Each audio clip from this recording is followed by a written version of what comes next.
successful pet products manufacturer. And this was put together, this entire series was brought together because of his son, Scott Cabot. And so for 41 years, this program has allowed Stout to invite major corporate leaders to spend time on campus. And during their stay, they participate in faculty development, they interact with our students, and they share their stories with the campus community. Cabot executives are leaders of organizations with high ethical standards and an excellent track record of successful businesses. And so this program really provides a unique opportunity for faculty, staff, and students to engage directly with leaders who have great experience in their fields. So next I would say here's Scott Cabot, the wonderful Scott Cabot, 1978 graduate of UW-Stout. And like I said, he is not able to be here today, but he is watching the live stream. I heard from Scott this morning. And he's always a pleasure to have Scott on campus. So hello, Scott, thank you. And we miss having you in the room today. And so this is what Scott sent me to read to all of you. So first, please accept my sincerest apologies that I can't be here due to an unexpected and stubborn case of laryngitis. Believe me, it breaks my heart to have my words read instead of speaking them to you in person. Last year we celebrated the 40th anniversary of the Cabot Executive in Residence program, and after it was over, the conversation turned to what should we do for the 41st.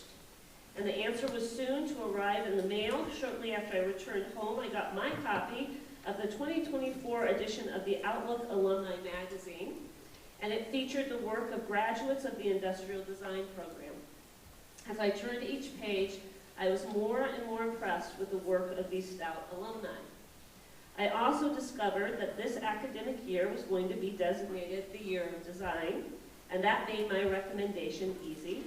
I contacted Provost Rodriguez, who is closely involved with the planning process, to suggest the 41st Executive Resident Program support the celebration of the Year of Design. Then, like any good benefactor, I left it to the professionals to find the person and plan the program. And I'm excited that Andrew Murphy is here with you today. I was looking forward to meeting him, but I believe you all connected last night. And so from what I have read about his career and accomplishments, I know he will be an outstanding addition to the long list of past Cabot residents. Andrew, thank you for leaving San Francisco to return to Menominee for a few days. And I want to thank the planning committee for their work in putting this program together, specifically Professor Eric Evanson of the School of Art and Design for inviting Andrew to be with us, and Ann Hilding, Outreach Program Manager in the Department of Continuing Education, for keeping the trains running on time. Ann, where's Ann? Where are you? You are the best in the business. And I also, he thanks me, I'll keep that part out. And thank you to the UW-Stout Foundation for getting the bills paid, and thanks to everyone attending this program. When talking about Stout, I always say that, quote, I am of this place, and this place is a special place.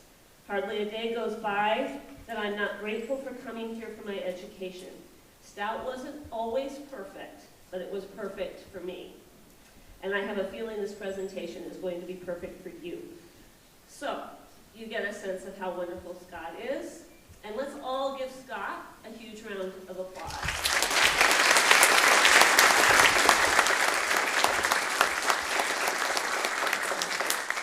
So now I have the privilege of introducing Eric Evanson. Eric is Professor of Design, Program Director of the BFA in Illustration, and past Program Director of the MFA in Design. Eric.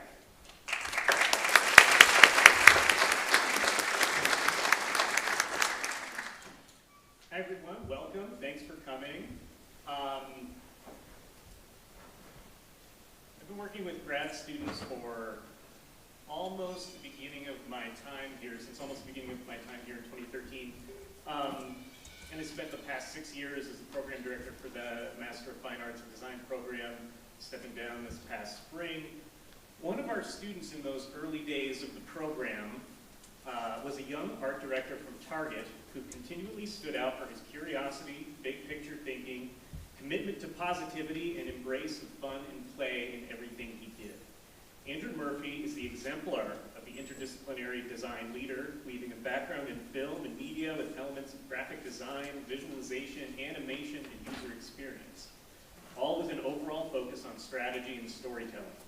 His 2018 thesis continues to be inspirational for students in the program to this day.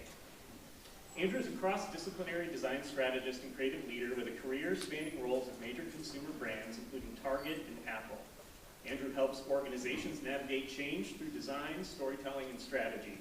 He employs a systems thinking approach to innovation that emphasizes clarity of vision, insatiable curiosity, and continuous collaboration. Throughout his career, Andrew's consistently championed play as a method of discovery, visualization as a catalyst for debate, and experimentation as an indispensable tool for understanding. Andrew is deeply passionate about the role of design in business and is committed to helping designers realize the full potential of their impact. Without further ado, let me welcome Andrew Murphy.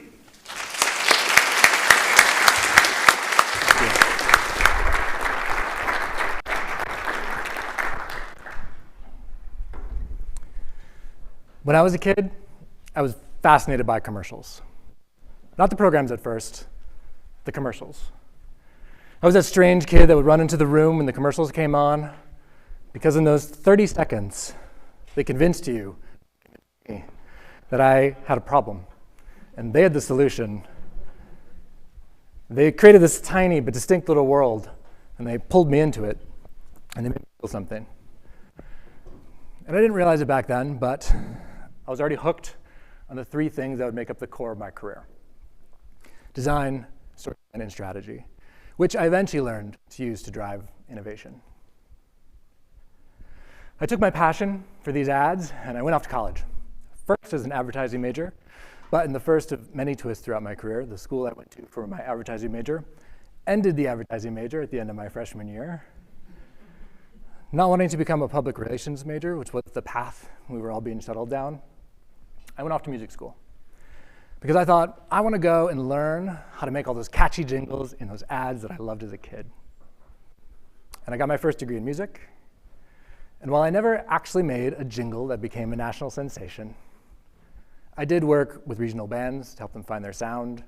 I produced and recorded albums. I wrote a lot of music. And I created Foley and sound design and sound effects. In fact, the first ever iPhone app of the year, which was created by a couple of good friends of mine and fellow UW alumni, had my sound effects throughout it. And what I learned in my time working in music was the importance of how sound made people feel. There's an emotional quality to music that nothing else quite replicates. And I recognize the importance sound had on people to make them feel differently. You could intentionally make somebody feel differently. I knew I wanted more skills, and the music industry was a challenging place to make a living, so I went back to school for a much more stable area, video and film. And I graduated from the University of Wisconsin-Stevens Point with a degree in video and film, and I moved off to Madison, Wisconsin, to work for a startup, shooting and editing political and civic documentary films. I would go out and I would shoot 8 or 16 or 20 hours worth of footage about the cranberry industry in Wisconsin or breaking ice on Lake Superior in the winter, and I would come back and I have to find my story. And in documentary production, things don't often unfold the way that you expect that they might when you go out. And you still have to find your story. So in this time, I learned how to spot and frame and tell a strong story. And I internalized how powerful stories could be to move and motivate people. The next step in my career, I joined an affiliate for the CBS network to run their commercial production department, writing, shooting, and editing commercials.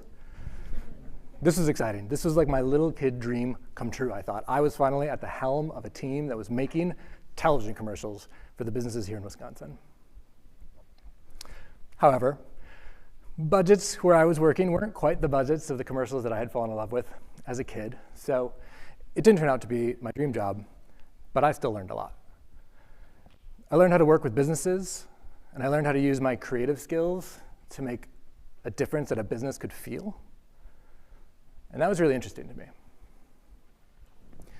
I learned everything I could at that CBS network station, and then I took a role at Target over in Minneapolis that was quite unique. I joined their team. But I did it as a creative, telling stories internally for why Target is interested in particular policies, and externally to the federal and state governments on Target's point of view as a nationwide business and retailer or employer. And it was in this stretch that I started to more deeply understand strategy and how making little educated guesses about how the future might unfold and then creating something with that top of mind could open new doors for a business. I moved internally to another role within Target, now within their central creative department, and I started working on experiences. Internal experiences for team members where they would attend an event that would share the strategy and direction for the year ahead, high-level executive experiences for executive vice presidents and for the board of directors to stare down and wrestle with where they wanted to go in the year ahead, and brand experiences for customers, or as Target likes to call them, guests, to engage with the playfulness of the brand. And I really flexed my strategic muscles during these times. And I gained a great amount of exposure for how executives were thinking and how they're telling stories to pave the way for the future. I also saw these high-level executives that some people think are scary, potentially unapproachable as everyday people. Really talented people, but people like you and me who want to do incredible things. I had the opportunity to actually reverse mentor one of our executive vice presidents when I was at Target, and that was particularly rewarding for me. I started to see the value of my perspective, how the way I looked at the world could bring insight to the highest levels of a brand I really loved.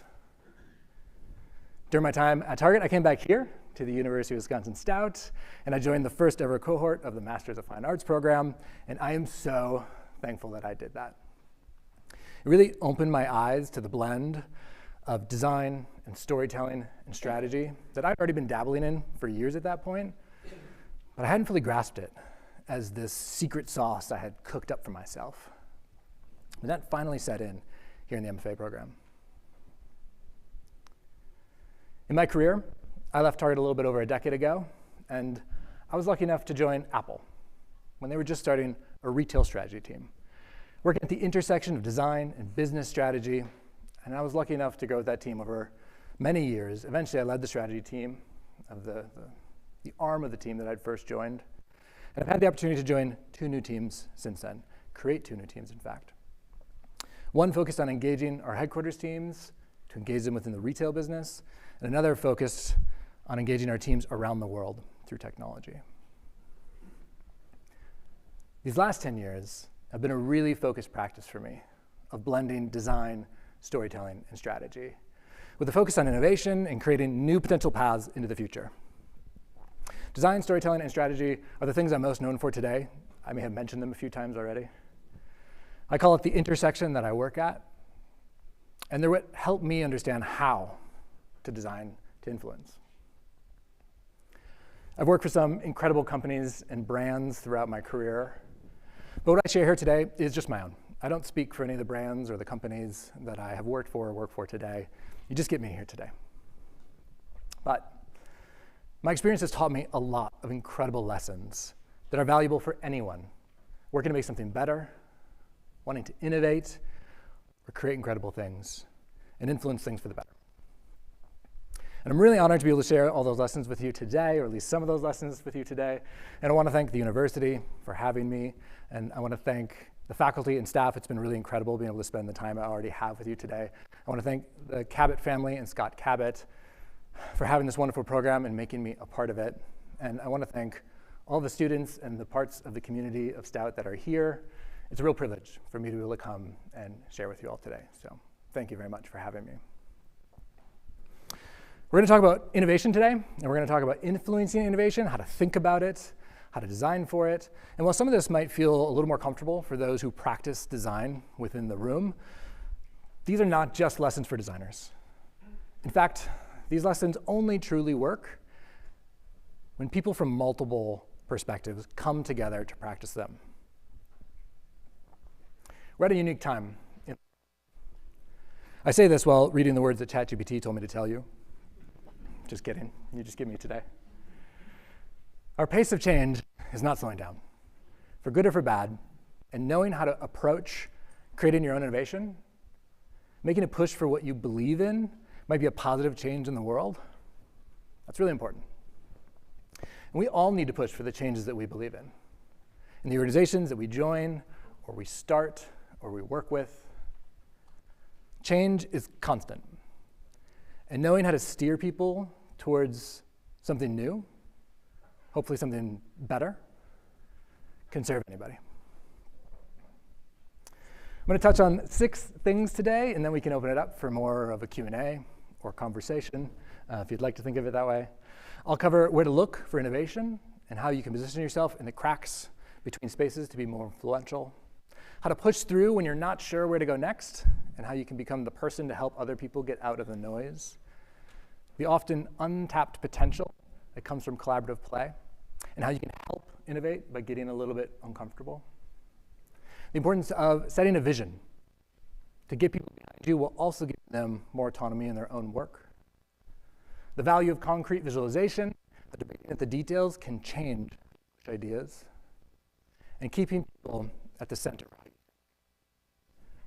Every business, every project, all of our experiences are collections of people. And that can be easy to forget, deep in the making of something. But everything is about people. This will be a bit of a journey through innovation, each step taking us from starting with a concept through to creating something new. And I hope that these to you all, as I have been when I unearthed some of them in my career, and I hope they help you to learn a bit more and influence. How's this sound, everybody? Does this sound like a good plan? Should we do this? This is the plan I have. I hope this is what we're all good with.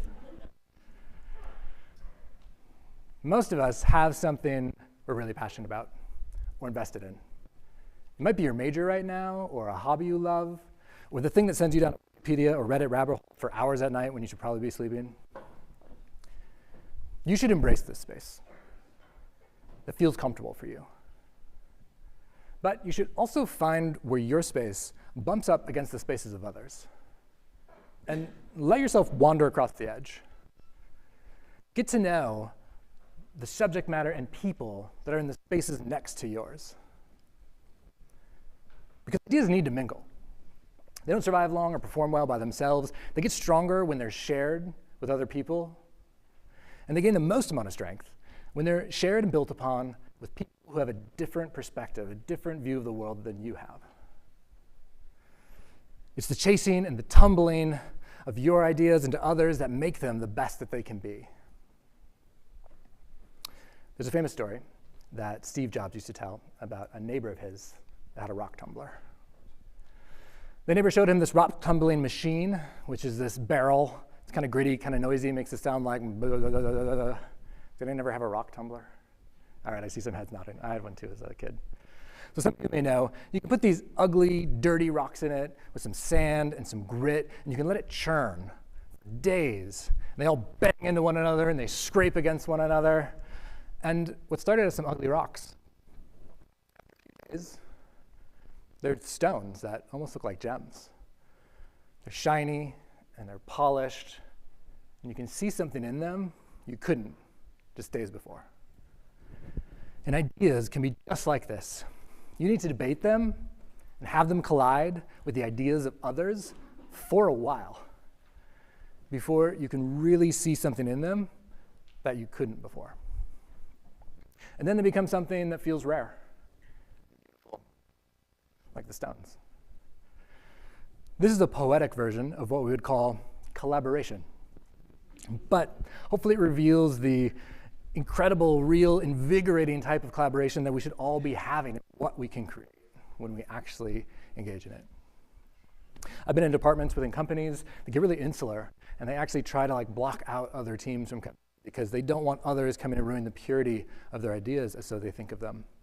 And this can be particularly common in creative departments, because creative departments have a particular level of vulnerability that they're exposed to.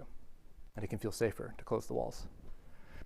And while there's a time and place for that, so that new ideas can grow, very quickly, other people, particularly those with different points of view, but an openness to how they think. Ideas born out of uniform perspective largely go out into the world untested. But ideas born of diverse perspectives, they're the ones that are best prepared to thrive in the world where every type of person may come across them. So, when you're starting to think about innovation, look across at the people next to you.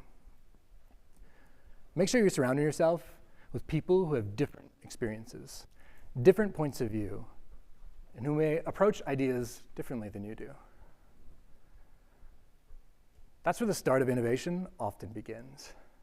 It's like the intersection between disciplines. It's in the cracks between two things. And make it a practice to keep yourself open enough to see the world from other vantage points, while keeping the perspective that you have, and being able to share why you have the perspective that you have with others. So looking at the intersections is how we can begin this journey. It's where we can find our next idea to start pursuing. And when you want to create new things, you're going to find yourself in ambiguity a lot. And it can be a challenging spot to be in, particularly when you're trying to guide a project team or an organization through something that has never been done before. And with the amount of change that happens around us, many things are being done before under new circumstances. When you find yourself in ambiguity, I've found two complementary approaches to find a path out. One starts from the top down, and the other from the bottom up. The top-down approach starts with imagining where you want to go. Imagine the best possible outcome for the thing that you're doing. What does it look like? What does it feel like? How do you want people to respond to it? Start with some type of outcome you hope to achieve. And when you do this, you want to think about a time start to when you think it may actually happen that you can accomplish this. And you want to paint your vision a little bit further than that, ahead of what you think might be possible at the time. Not wildly unachievable, but a stretch for what you think might be possible. If you're working on something that might take a few months, you want to keep it pretty close to reality. But even then, things move pretty fast, so you want to push it a little bit. And if you're thinking about something that might take 3 years, you really want to push yourself to imagine something beyond what you think is possible right now. You want to account for how the world may evolve between when you start talking about your idea and when you think you may actually accomplish it. Setting a goal a little bit beyond what's possible, what the world might even be ready for in this moment, it gives you the best chance of creating something that when it lands in the world is interesting and on the cutting edge. Then you'll be the one moving the cutting edge forward. Out here for my Master in Fine Arts program, Professor Julie Peterson. She changed the way I thought in the very early days of the program when she shared that the master's program is no longer just about learning the knowledge of the field, but it's actually about creating new knowledge in the field. That blew my mind. That was such a different way to think, and it's a powerful mindset shift that you can create something that has never been in the world for other people.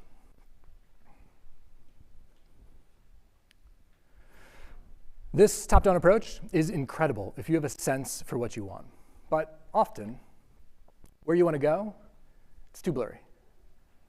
And that's where the bottoms-up approach can be great. In this approach, you want to start with what you do know. What are you really trying to solve? What are your problems? What resources or stuff do you have around you that might be able to help you right now? What's going on in the world around you that might impact this? What's popular? What's trending? What assumptions are living in you right now about your problem? Do you think you have to do it on your own? Do you think you can't start with the middle? Do you think you know everything about it before you can even begin? And think about, what are you incredibly good at? And think about, who do you know who may know anything about this thing that you're working towards?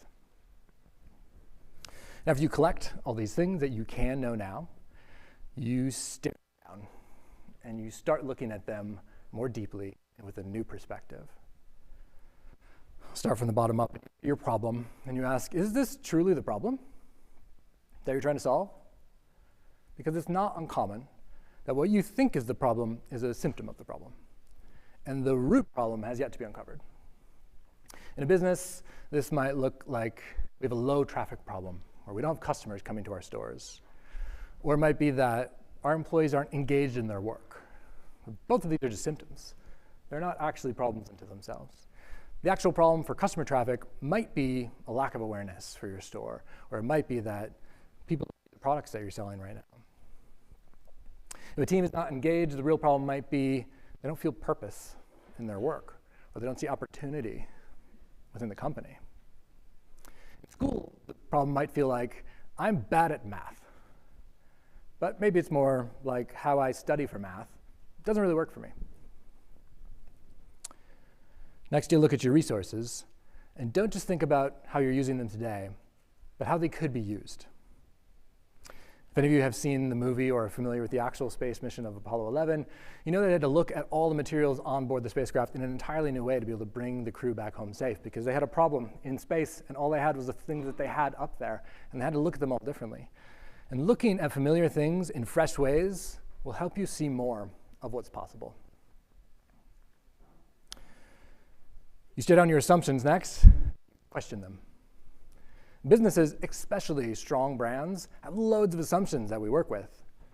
We think we can't make the logo purple. We can't have a pay-what-you-can model. We can't be closed on Tuesdays.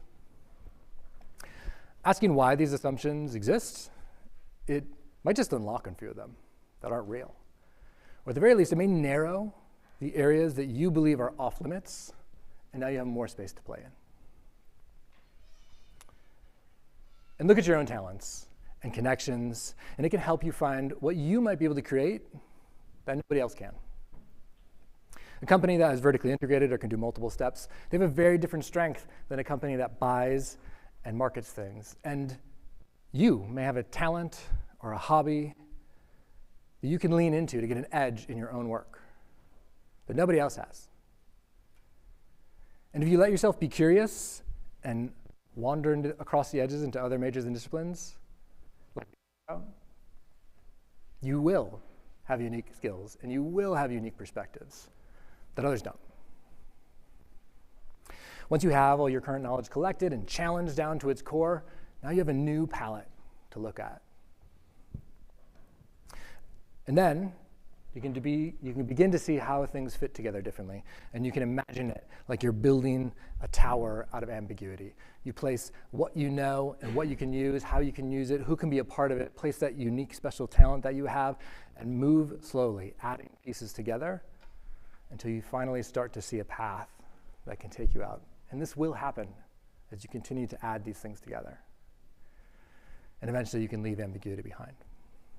So, when you're not sure what to do next, look first inside of yourself and see if you have a strong sense for what you want to create already.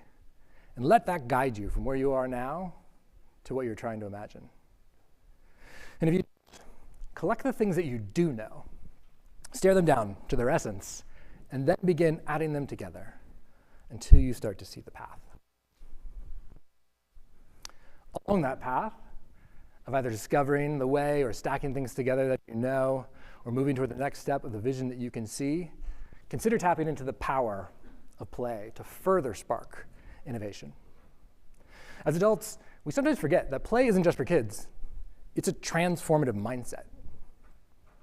We allow ourselves to play, we let our minds wander, and we open ourselves to new possibilities without the fear of being wrong. We don't question before we act, we just jump in. It's a bit like improv. You say yes and to new ideas, and you embrace so-called mistakes along the way. Being playful when you're looking for possibilities in the right group dampens of external judgment. We're just playing around. I'm just trying this out. This is really important when finding and caring for new ideas, particularly when they're just beginning and they're very fragile. You need a bit of a, hey, let's suspend reality just for the moment to allow something that has never existed in the world to find the footing to eventually exist in the world. Getting back into the practice of play, if you're an adult who doesn't embrace it, and society at large doesn't for adults, you need to find a simpler path back in. In much of my work, I create what I like to call innovation playgrounds, and I'll take teams and project groups through them. I call them design workshops for everybody else so they don't feel weird about it. But I'm very intentionally making a space for them to play. And I'm the facilitator, so I can control the space, control the energy of the group. And I'll create mental tasks or obstacles for them to play with or wrestle with that I like to call playground equipment, but I don't tell them that. And we'll play on these things or wrestle with these things. And I'll ask them to share and try things that might feel uncomfortable at first, but I'll give them cover to grow in their comfort. And I'll highlight the value that they're creating along the way. Let me give you more of a real example to follow along with. I do a lot of workshops that are virtual because I work with teams around the world. And so I will often make a virtual workshop space before we all meet, which is essentially just an infinite whiteboard. And sometimes I'll place these pieces of playground equipment, or really these things that we're going to wrestle with, these provocations, these frameworks that we're going to work through. I'll place them whimsically around the board, and I'll connect the different pieces with meandering dotted lines, so it's like a treasure map, because I think that adds to the fun. And I'll start by having everyone get a little bit personal. And that brings us to a level of vulnerability. And vulnerability is really the key here. Getting to know each other as individuals, that's the fastest way to get to the key. It's a bit of the key ring. So I may ask them, for this example, to thinking about an experience they had where they felt really alive. I design a lot of experiences, so we're doing an experience. And then I'll give everyone a moment to think about it. And then we'll go and we'll have people share their story. And while they're sharing the story, I'll be capturing what I think is kind of the essence of their experience as they're sharing. So they may share a story like, and this is not an uncommon type of story, I was at an amusement park, and I was there with my friends, and I went on this really tall new roller coaster, and I was super scared, but it was awesome.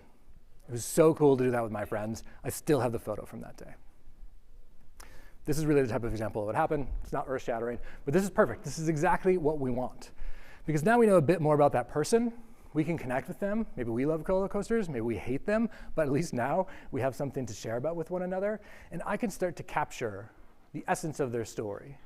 Things like they were in a highly curated space, because amusement parks are. It was built for connection between friends, because amusement parks always have rides for 2 or more people. It rewarded being intrepid or through social currency. You did it with your friends and you had such a great bond from it. And it creates memories and personalized products that are wrapped around it, the photo to that day. These are the building blocks I'm going to pull from their story that then we'll build upon through the rest of our play. And after a few more targeted questions that might poke at spaces that resonate for people or memories that may stand out the most, I may ask them to draw something. Something that really stokes a memory for them if we were imagining a space together. And for early drawings, I'll say something like, you can keep this one to yourself. You don't have to share this with anybody, so they feel safe. But I'll give them a heads up that a future drawing you will share with someone, so they're prepared for that. This is about honoring that vulnerability and building. And then I'll ask them to look at what they made, what they sketched out, and imagine moving through the space and circle the pieces that really stand out for them. Really make that experience stick in their minds. And then I'll ask them just to choose one of those experiences and draw that one even closer in more detail and what really drives them to choose that experience. These are really good examples. I usually work with non-designers, and it's clip art and really bad doodles and all sorts of stuff, and that's totally fine. It's really about creating this experience. And then I'll ask them to share that, drawing with another person. And I'll ask that person to share what resonates on that person's drawing with them, if they were experiencing this, and how might they plus it or make it better. And then they will share that back with the first person. And they'll reflect on what their partner gave them for feedback, and they're probably influenced by what they judged too, because they did one of these as well. And then everybody will go around and we'll share up our new amped out experiences, and then we'll capture again, like we did in the beginning, the building blocks of making these incredible experiences. And that will continue to be our starter dough as we bake. And this is the entry into play. It doesn't feel revolutionary, does it? It feels pretty simple. It's not as extreme as role-playing or mock simulation or full-on make-believe with toys. That can be really fun too. But it gets at the same collaborative building, openness, and vulnerability that underpins the value of play and is a gateway to more engaging forms of play. The getting uncomfortable part, that vulnerability, that's something all of us can do in our everyday lives, to be a little more open, to widen our understanding, and to grow those things in ourselves that allow us to be unique and stand apart from others. So make some space for play when you're creating. Nurture ideas that are just getting started. It helps stretch ideas to get the most out of it. And it's really transformative.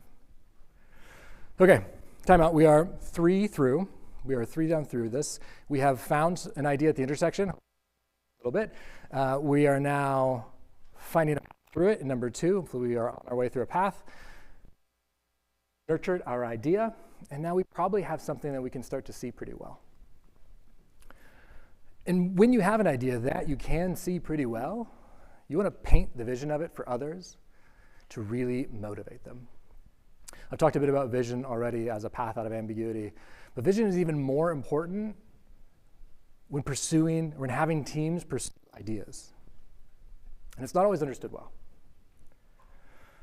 Often when people think of leadership, they think of someone who knows the plan, the step-by-step roadmap, the clear milestones, the person that will lead them down the path until the end. But step-by-step instructions for where we're going next and where we're going next again is a bit like walking with your head down.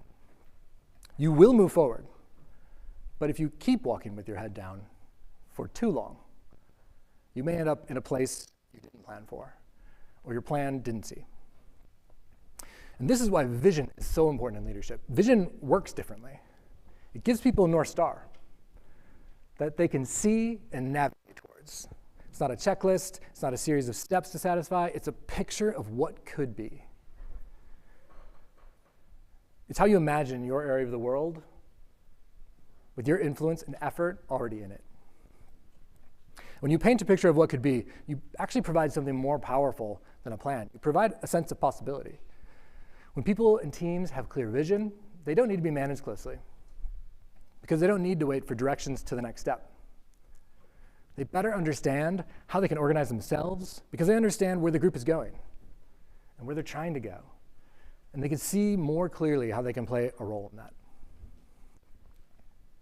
This gives them the ability to make decisions more independently and more confidently because they can see how their choices tie to the bigger picture. Setting a clear vision actually gives people more freedom in how they work when they're working towards the vision. When somebody knows the why and the where the group is trying to go, they can bring their best judgment for the how, bringing their expertise, their creativity, and their perspective to the work, all while moving in the same direction as everybody else. And that's such a rewarding place to work, when you can bring the best of your skills to something and you feel like you are making a positive difference in the right direction. A leader who can give step-by-step instructions can lead groups to accomplish things, and those skills are critical, particularly when accomplishing important work. I don't mean to discount it. But a leader who can paint a destination for what it looks and feels like in a vivid enough way that people can imagine it for themselves can lead a large organization to really incredible places where people actually feel an accomplishment for themselves because everybody plays a role in the final outcome and everyone helped the outcome get its final shape. And for me, organizations that run with a strong sense of vision, they're really the only places I find that I feel the balance of motivation and satisfaction where working does not feel like working. And that's a pretty incredible thing. So, we're in a group working on a project, whether you're here at school or in your career. Think vividly about the outcome that you want. Talk about it aloud with your group. What should it feel like? What do you want people to do when they experience it? What should it accomplish? Spending time thinking through your vision will help make the best outcome a real possibility. While vision is critical, to actually innovate, we need to make real stuff. There's a Japanese proverb that I really love that goes something to the effect of, vision without action is a daydream, and action without vision is a nightmare. The vision gives the sense of direction. The everyday action is how you move things forward. To move from vision to action, we need to make theoretical things concrete, or make them something that we all know to be the same. When two people share an idea by talking aloud, they can usually get to a place where they both agree, yeah, we're talking about the same thing. But most often, those two people are still talking about two different things. Someone ever asked you to do something, and you're like, yeah, I got it. And then you do it, and they come back, and they're like, whoa, that's not what I asked you to do. This happens all the time, and it's particularly common in innovation, because you're often pursuing things that have never existed before. This is where prototyping becomes tremendously powerful. The act of pulling those invisible pictures out of your head and putting them down into a shared, tangible form. A prototype can start as a rough sketch, a cobbled together object. It can be an arranged set of items to make out the layout of a space, or it can take some more high fidelity forms. I've been in the classrooms here today. You all are incredible at making beautiful things and making things that you can see very clearly. So it could be a photoreal mock-up or a motion graphic. What's important is that it becomes an objective reference point, something people can point to, can react to, and build upon. This starts the debate at the details, no longer in the abstract, but in the concrete, and starts to make the execution of an idea clearer. The conversation moves from something like, it should feel more modern, to something like, this curve needs a wider radius. Or from, this should lift people up when they use it, to, the copy should say, you did it, and confetti should fall from the sky for 5 seconds. People can actually argue now, right? They can align, or is this the right thing? Is this not the right thing? Because we have real things in front of us, because they know they're talking about the same thing. What's even better is that a prototype enables multiple people to iterate, to change things collectively, so that the original vision is felt and seen and embedded into a tangible in the best way that everybody can think of it. Making concrete things allows the invisible to be improvable, and allows the rock tumbler to polish the rock. So, when you find yourself getting into a debate over the details and starting to get into the nitty-gritty, make something concrete to give yourself additional clarity. It can be rough, it can be quick, but it'll help keep you on the same page. If you're talking about an experience, move things around the room. Put tape on the floor to define your space. Use the furniture around you to act as the things that you are imagining. This can be playful, but having real-world things that everyone can objectively see is the important part to getting clear. Once you're down the path of building something new, it's pretty easy to get lost in the details of it. You're likely thinking about, how should it look? What's its form? What could it best do? How could I make more of these? What might I need to make this a reality? How do I make more of them? How do I keep this lasting longer? All this focus on your new thing can sometimes cause us to forget that we're always designing for people. People are always at the center of what we're trying to create or make better. And there are times when this may not be software from an automated system. You might think just for the machine, not the people, but that larger system is most certainly designed to help people. Like you're designing things meant for nature, but even then it's enable or sustain that level of change. The details of a product or a process are important, but we always need to ask ourselves if we're making something better for the people we're trying to help. And if we're not, rethinking our approach until we are. It's not uncommon to see this happen in business. Whether teams are trying to make an object scale around the world, or they're trying to make a process happen everywhere, or they're trying to make something just a little bit easier to manage, or often teams are focused on moving important metrics or stats like customer traffic or sales revenue or conversion rates. Focus can drift from what makes something better for people to what makes something easier to manage or cheaper or easier to make, or moves the needle on the stats in a way that you really like. And these aren't bad things.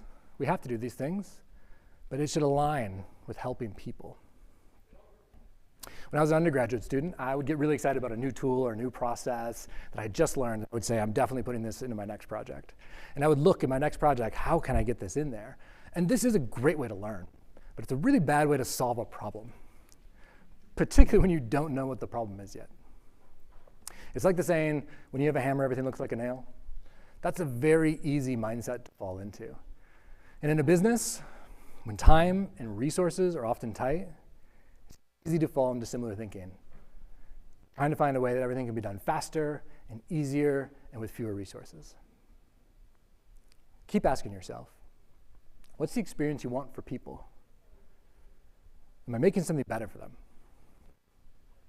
Today's a lot of conversation around AI. And a lot of people are wondering, where can we put AI? What if I put AI on that? What's our AI strategy? But the better starting point is, what experiences do we want to improve? And then see, can AI help make that better? Can it improve it for people?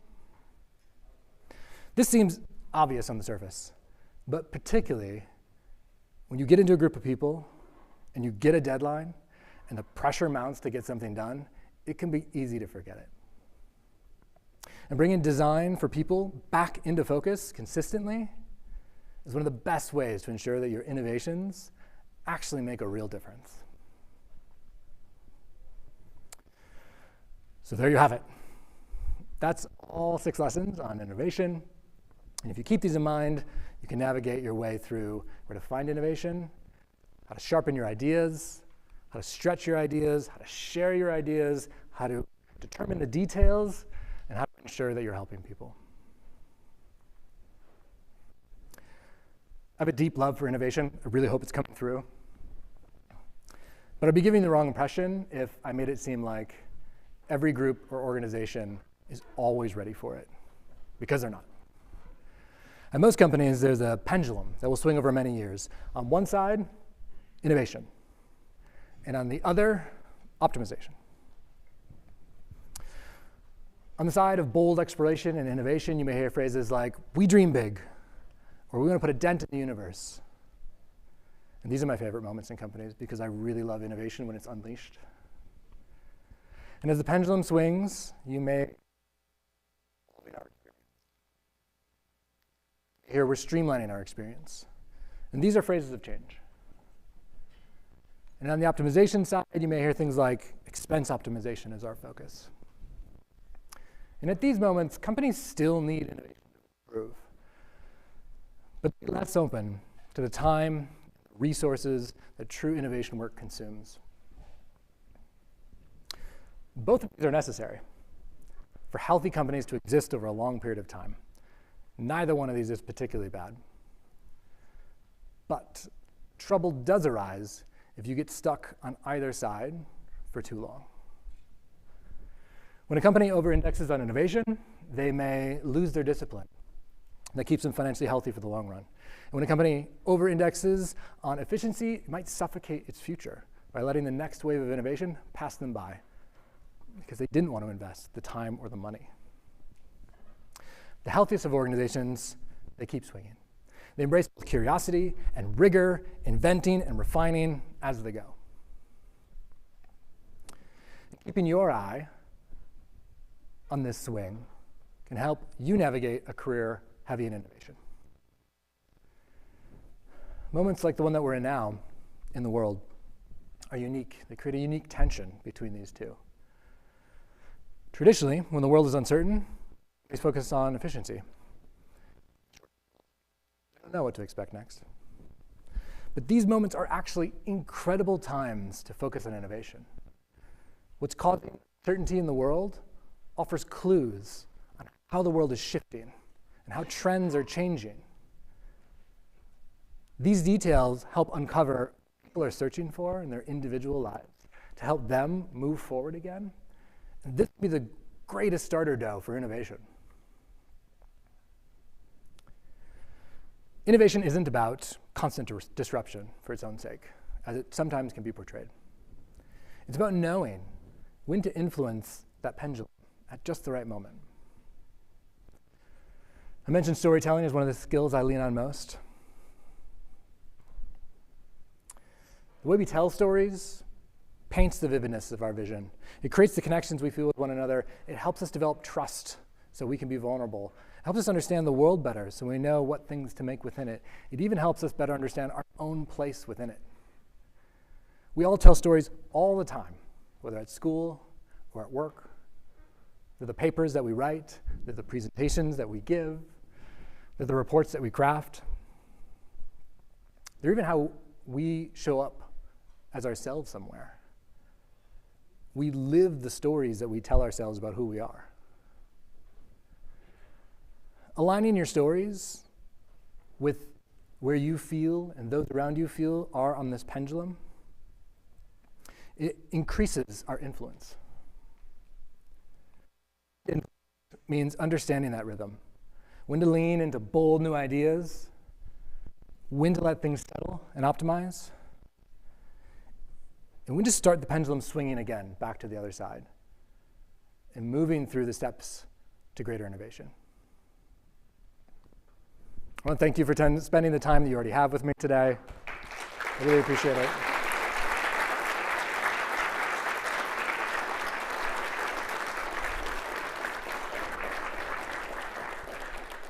I'd love to hear any thoughts you have or take any questions that you may have. Got a question here. I think we got a mic coming your way. We have what I can only assume is a few million people on the camera watching the live stream, so please give it a moment to get up there.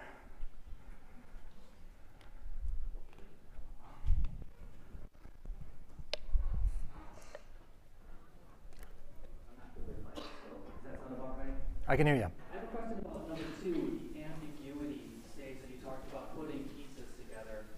And would you share, is it something that you just felt you were naturally talented at, or was it a skill that you worked at, or does it happen organically? Can you give me a little more insight on putting the pieces of ambiguity together?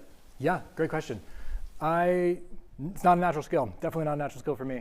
It is today, feels very natural now, not born within me. I learned it along the way. And I learned it, honestly, by just making a bunch of mistakes, by stumbling through processes, by leading teams through workshops that maybe at the end of it, they were like, okay, well, thanks for that, but I didn't quite get what I wanted from it. And I was like, oh gosh, okay, I gotta do better. And I tried to really hone what that was. I really believe in thinking deeply and sitting with ideas. And that helped me start to find what are the things that are really influencing how we need to move? What can we add together when we can't see the path? And it was kind of through trial and error that I started practicing more and more of those and working them in. I also have many incredible colleagues around me. I'm very blessed to be able to work with incredible talent every day. And I learn from them as well. And I learn from their perspective. And I kind of just collect things, I collect the ways people look at the world or think of things. And I kind of naturally add it into the way I do. Like that curiosity, talking about going across the edges. I sometimes take a vacation all around through every other thing before I come back to my own thing because I'm just collecting all the other ways people are working and thinking. So it's very much been developed. I kind of gave you a little cheat sheet. You can jump ahead of me now, and please do. Nigesh? Do you want to get the mic? Just mindful of the millions of people. Thank you.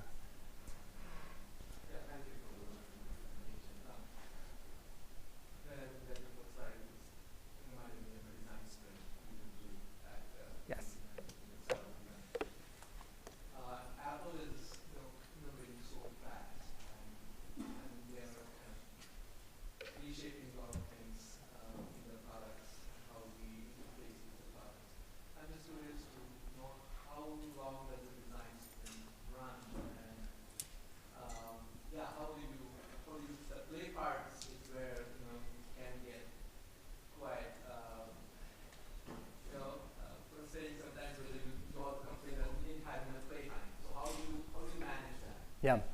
It's not easy. I will say I'm speaking for myself, I'm not speaking for the company here.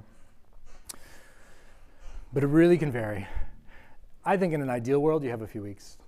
I walked into a couple classrooms today and I remarked a few of them. I was like, how many weeks are you all in? 6? Like, this is incredible. And I heard like, oh, this is project number 2. And I was like, man, that is wild. Like, I love that. And you should keep doing that because honestly, you're gonna get asked to work fast a lot and that will really help you hone those skills. But oftentimes companies, they have a different pace because you have a lot of people involved, like a lot of people, right? Not 5 or 6, but like 100, right? And so I think you really need a couple of weeks to do something really well. And that's like how you're coming across the thing you want to start to create to then move forward. It may take a couple of years to actually move that into reality, which is why in my world it's so important to say, okay, we're starting this now, but we can't say, what's the problem now? Let's build for the problem. Because in 2-3 years, that's not the problem anymore. It's something totally different. And so you really have to start to say, what's going on around me? Like, what do I think is going to happen? What's my best educated guess for what the world will be like in 3 or 4 years? And you don't just want to kind of hit, the moment when everybody else is dropping something, because everybody's trying to think ahead. You ideally want your thing to be fresh when it drops, and that timing is really challenging. So ideally, it's a couple of weeks to really get something going. It is not uncommon, though, that turns into, you can get 3 to 6 hours. Right? I can get 2 3-hour sessions with teams, and the week after that, I got to start showing up with some stuff. And then you hope you can just show enough value that you created. That's why right away I say, I'm starting to build out, like, what can we pull from this experience that I can start saying, this is the building blocks for the incredible experience. We can at least say, we have this kind of blurry vision, but these are the things we really want to make sure are in it. So we start showing that value, and that buys us a little more time to say, okay, good, let's take another 2 weeks, and let's move on to the next phase, push those building blocks a little bit further, start to get things concrete. Thank you. Yes? Thank you for the amazing presentation. I think the one thing that's missing is how do you tell them to handle failure? That's the reality of life, right? I mean, and I think the faster you show them how that you can look at that and actually start again or learn from that, I think the better. Yes, you are right. That was a glaring omission. And innovation work, most of the time, the terminus is failure. I mean, to be purely honest, right? When you're trying to create something that never existed in the world, that's hard. And so even when you get through these steps, a lot of times you get to the end of it, you have a thing and you're like, I don't think we can do this. Like, I don't think it's right. I don't think we accomplished the goal. And then I think you have to look at it and say, okay, we're not going to say this is shipping out. We're not going to make customers live through this. We're not going to put this experience in the world. But what is really good in this, right? There's always like a kernel. There's a little diamond hiding in there. And you say, how do we take this and then find the next thing that we can invest in and build upon it? So you're still not losing the thing. It's like find wherever you can have some momentum, keep forward, and take that with you. But yes, it happens all the time. And there's something when you talk to individual team members and you've had a project that gets paused or gets put away or you kind of run out of resources, it can feel like a real personal blow, right? It's like you just invested time and energy into this and probably a lot of your deep thinking.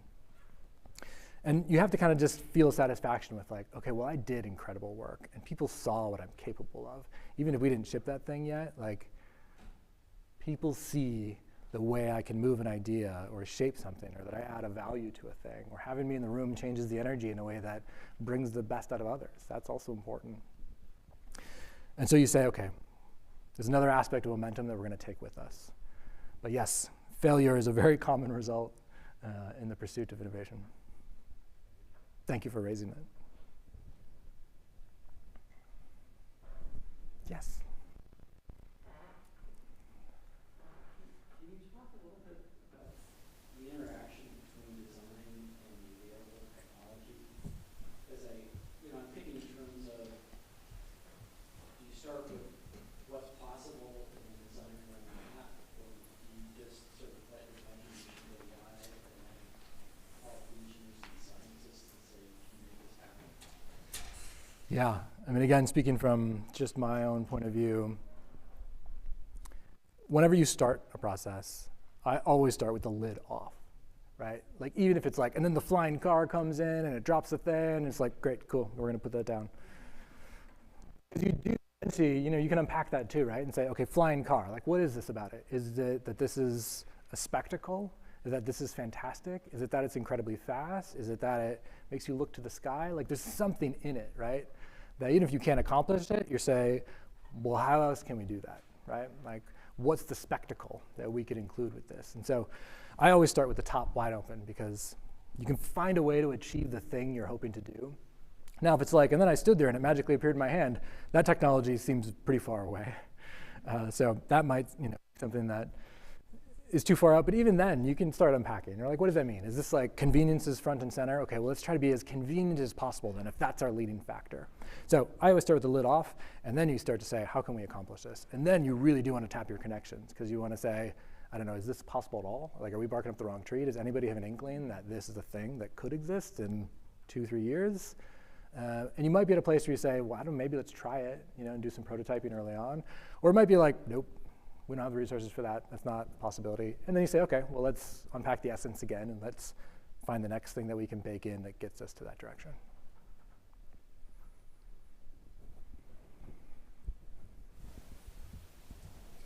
So I was really excited to see, in terms of storytelling, to your talk today. You mentioned storytelling during that creative process as a way to kind of break down barriers among people and creatives who are working on this problem together. I wonder if you could speak a little bit more about the importance of storytelling in that creative process or in the, that innovative process that you engage in.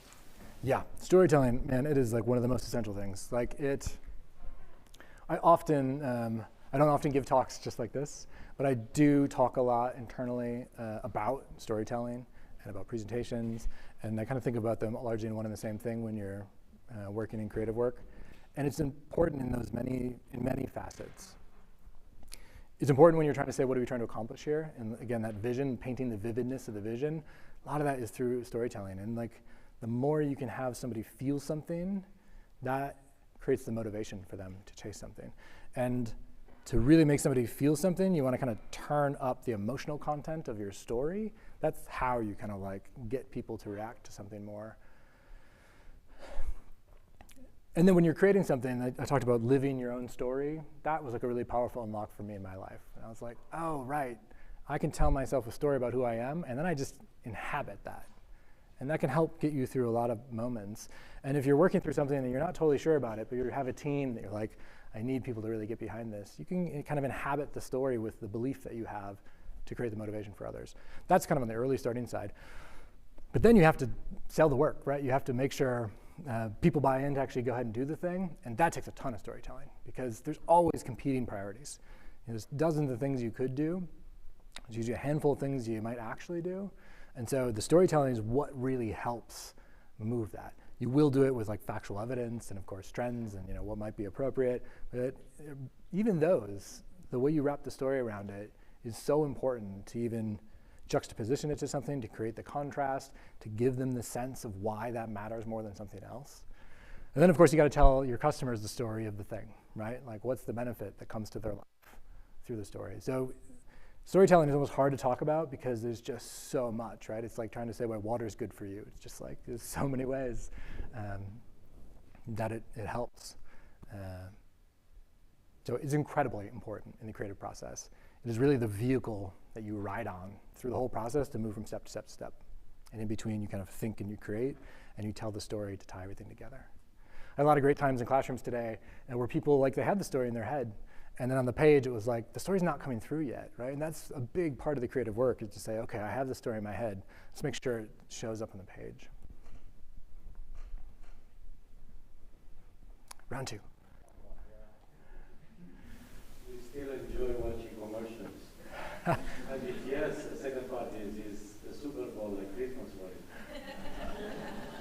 I do still love watching commercials. I'm far more critical of them today.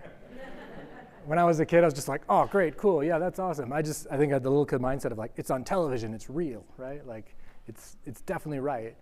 And then, I got my degree in sound, and I got my degree in video and film, and then I got it in design. Now I'm just like, oh, this is so flawed. Like, And I mean, my wife probably rolls her eyes because I'll constantly say like, oh, they should have done this, or like, this would have been more effective, or like, this doesn't get me to want their product. Like, I don't remember that last commercial was 2 commercials ago.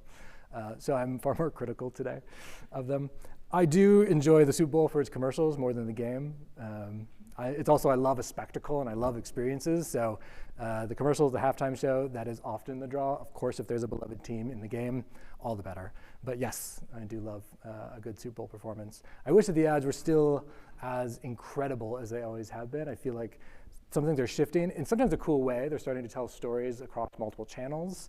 But you have to be pretty plugged in to actually then get the full story arc, which does help separate real super fans for these brands. And so it's probably working for them strategically. But as sometimes a casual viewer, you're like, wait, what happened here? I'm clearly missing some pieces. Oh, I guess if you seek it out, that's still working. So yes. We have enough time for probably 2 more questions if you have one.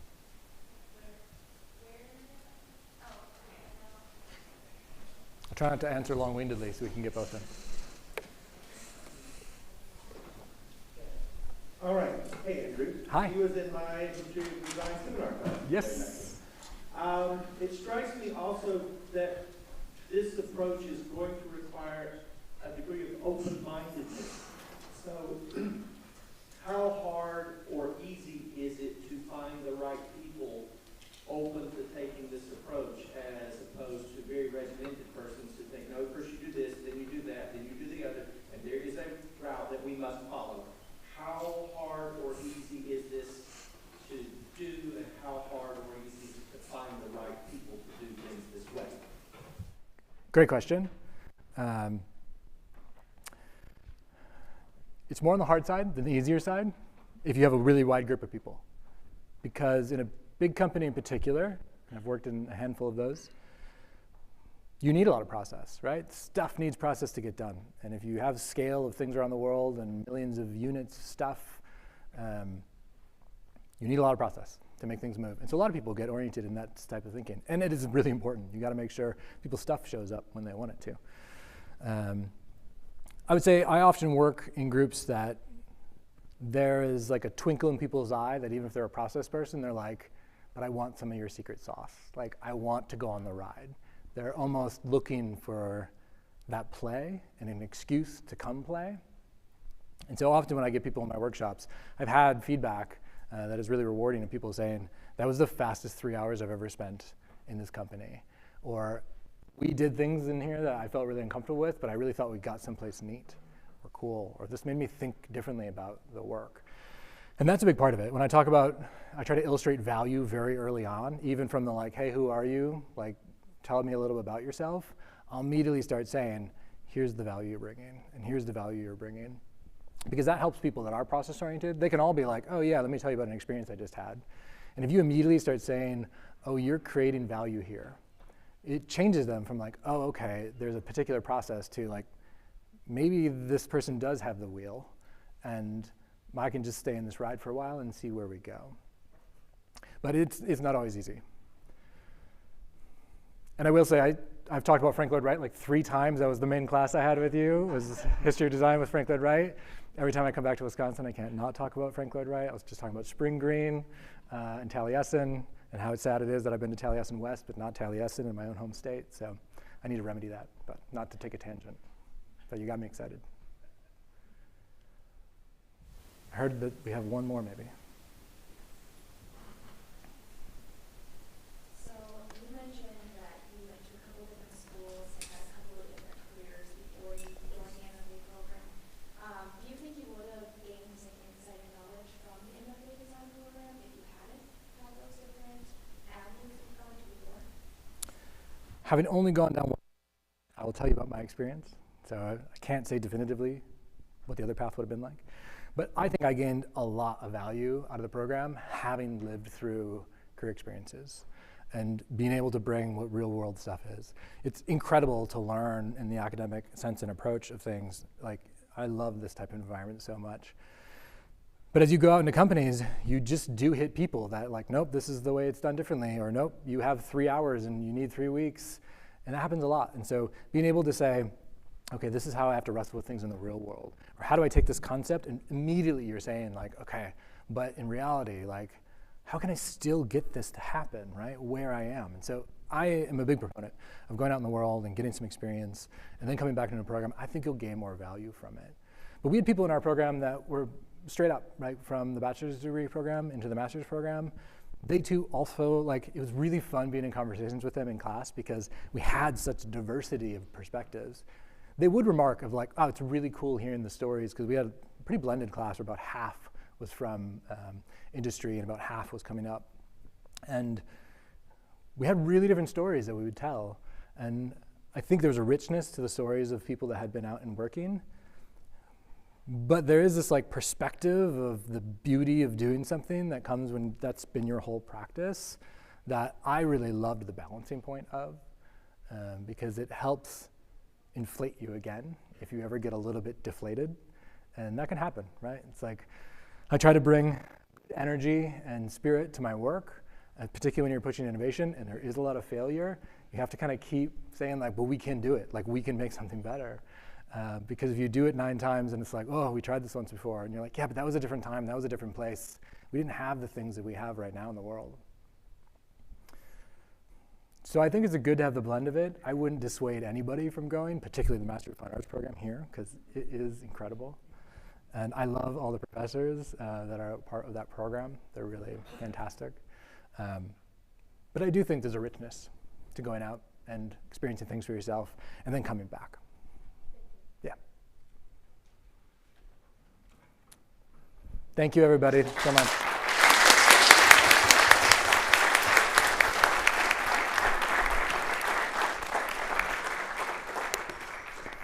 Give you this. Oh my gosh. This is your official plan. Oh, thank you so much. Yeah.